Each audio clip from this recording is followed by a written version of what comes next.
Sheriff's deputies raided Afroman's home in Ohio. The police raided Afroman on the basis of a false, confidential tip alleging that he was trafficking drugs and keeping women imprisoned in his basement. The raid turned up nothing of the sort.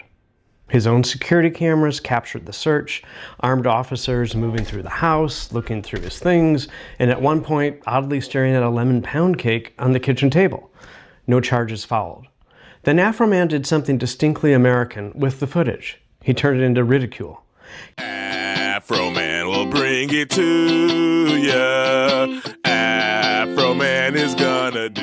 He used it in songs and videos like Lemon Pound Cake, mocked the raid, and made the deputies look absurd. And then the deputies sued him for millions. That's the real issue here. In a free country, can public officials use tort law to punish a citizen for humiliating them? The bigger lesson from history? When power gets laughed at, it tries to make the laugh illegal. Let's get to the deputies' lawsuit. In 2023, 7 deputies sued him. They complained the videos and posts defamed them and invaded their privacy, and they sought nearly $4 million in damages. Their core message was simple. Afroman's mockery is harming us. Afroman's reply was equally simple. You're public officials. You entered my home with guns. You don't get to control how I talk about what happened. In March of 2026, after a short trial, the jury sided with Afroman. No liability. Here's the constitutional idea, with minimal jargon. The First Amendment protects criticism of public officials and public figures, even when it's mean, crude, and humiliating, because that's the speech power most wants to punish. That's why Hustler magazine v. Falwell still matters. Hustler ran a parody portraying Reverend Jerry Falwell, a public figure, in a scenario no reasonable reader could treat as a literal fact. It was ugly, sexual, and mean. Falwell sued, including intentional infliction of emotional distress, asking a jury to punish the outrage. The Supreme Court held you can't use emotional distress claims as a backdoor around free speech. A public figure can't recover damages for that kind of parody unless it contains a false statement of fact made with what's called actual malice, meaning the speaker knew it was false or recklessly didn't care. In other words, this is outrageous is not punishable in America. If you want to see that rule survive the hardest facts, look at Snyder v. Phelps. Westboro Baptist Church picketed near a Marine's funeral with vicious signs about God and homosexuality. The family sued for emotional distress and won big at trial. The Supreme Court reversed because the speech happened in a public place and addressed matters the court treated as being of public concern. The First Amendment shielded the speakers from tort liability. The court again warned that outrageousness is too subjective to be a standard for punishing speech. So what's at stake here? The rule isn't protect jokes. The rule is don't hand juries a meter that punishes whatever speech they hate this week. There's an old Anglo-American instinct that liberty begins to die the moment power begins too sacred to laugh at. Long before modern First Amendment doctrine, John Milton was already fighting that battle. In Aerobegetica, he argued against government licensing of books and treated the free circulation of ideas as essential to moral and intellectual life.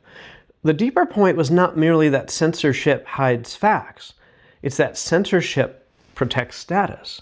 It shields officials, institutions, and orthodoxies from being seen in the wrong light. Power does not merely fear contradiction. Very often, it fears humiliation even more.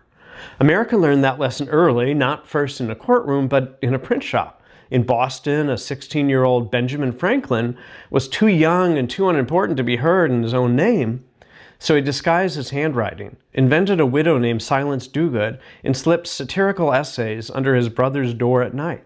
The New England Courant itself was already something new in America, a lively paper outside the control of the colonial government, willing to take swings at Boston's political and religious establishment. Franklin's little essays fit that world perfectly. They offered what free people always need, not just argument, but irreverence, the right to puncture pomposity, expose hypocrisy, and make the mighty look mortal again.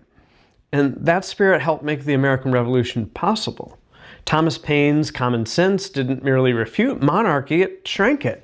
Paine treated kingship not as a mystic inheritance, but as something ridiculous in its very structure.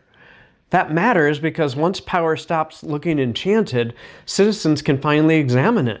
They can weigh it, question it, and if necessary, refuse it. Satire does not always overthrow bad rule, but it often performs the first indispensable service of freedom. It makes bad rule look small and petty. That's why satire matters historically. It restores proportion. It reminds ordinary people that a king, a governor, a sheriff, a bureaucracy may carry force and titles and prestige, but none of them is entitled to awe. Once a people lose the habit of laughing at power, they're already halfway to kneeling before it. But when they keep satire alive, they preserve one of liberty's oldest defenses, the ability to say with a smile, "You're not a god, you're only a man." Back to Afro-Man. The point isn't the cake, it's the power dynamic. When officials can raid your home and then sue you for mocking the raid, criticism becomes a luxury item, something only the rich and powerful can afford. But when satire is protected, regular people get a tool that doesn't require permission: ridicule. We, the people, keep the power to make arrogance look ridiculous. You don't have to like Afro-Man's lyrics to appreciate what his verdict represents. In a free country, power is allowed to speak, but it's also allowed to be answered, mocked, and cut down to scale. When power gets laughed at, it often tries to make the laugh illegal. And the First Amendment, at its best, answers with first principles.